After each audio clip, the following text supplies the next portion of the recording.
My husband had this weird thing he did. Every time he took a new concubine, he'd give me a pearl. The more he liked her, the better the pearl. Over the years, my jewelry box filled up with pearls of every shape and size. Then one day, he brought me a pink South Sea pearl, warm and smooth as silk. My lady, this pearl is one of a kind. It's worthy of you, and of her. My husband had this rare softness in his eyes.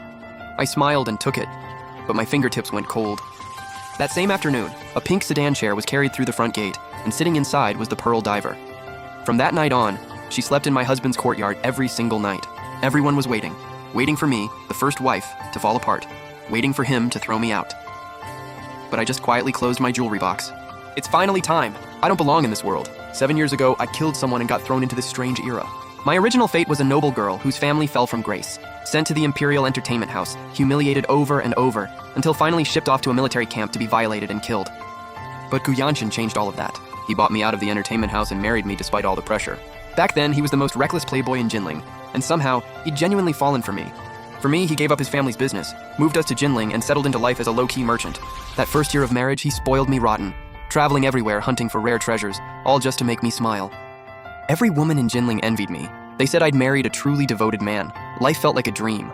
Back then, I actually thought, maybe I could stay in this world and spend the rest of my life with him. But a player's always going to be a player.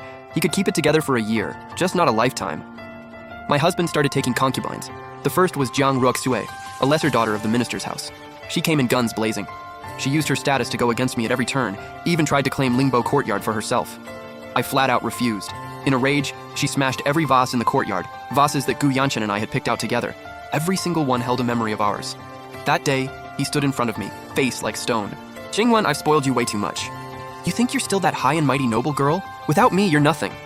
He slapped me across the face, hard enough to knock me to the ground. My cheek was on fire. You said you only loved me. Turns out you're just another greedy man. He froze for a second. A flash of guilt crossed his eyes. Then anger swallowed it whole. Get real tonight. The wealth and glory I've given you, that's more luck than you could ever deserve. That night, though, he sat on the edge of my bed, gently tracing the mark on my cheek. Does it still hurt? I was wrong. The next morning, carriage after carriage of jewelry and jewels rolled into my courtyard, like it was built from gold. Chinger wiped her tears and said the master still loved me. New girl Jiang Ruoxue got nothing. But I knew that slap had woken me up for good. This wasn't my home. I needed to get out. From that day on, I played the perfect wife he wanted, welcoming concubine after concubine. Over 7 years, it became a routine. He'd give me a pearl and a new woman would show up in the back courtyard. The better the pearl, the more she meant to him. My jewelry box had long since overflowed. The extras got packed into boxes and stacked in the storage room. But no matter how many concubines he took, he always said no one could replace me as his first wife. The noble ladies of Jinling praised my tolerance. They called me the backbone of the Gu household, said no one could match my grace. I smiled on the outside, but inside it felt like needles, a pain so constant it went numb. Once, my half-sister Lin Rulan asked me in front of everyone, Sister Qingwan, do you really not mind that the master keeps taking concubines? I smiled, picked up a plain pearl, and handed it to her. You like this? It's yours. Lin Rulan blinked, took the pearl, and gave an awkward smile. Nobody around us dared say another word. After that, the maid Chinger quietly told me. The servants had started a betting pool on when I'd get thrown out. I just laughed it off, let them bet. Gu Yanshin would only ever have one first wife, and that was me. But that night, I sat alone in the courtyard, staring up at a sky full of stars, feeling completely hollow inside. The next day, Gu Yanshin came back from the Eastern Sea, Su Lianyi by his side holding that pink pearl. Qingwan, this is the finest pearl from the Eastern Sea this year. Lianyi picked it herself. Don't let it go to waste. I stared at that pearl, that soft pink glow like it was hiding a secret. I couldn't help but look a little longer. You've got great taste, my lord. I turned to Chinger. Go get Lingbo Courtyard ready for Sister Su to move in.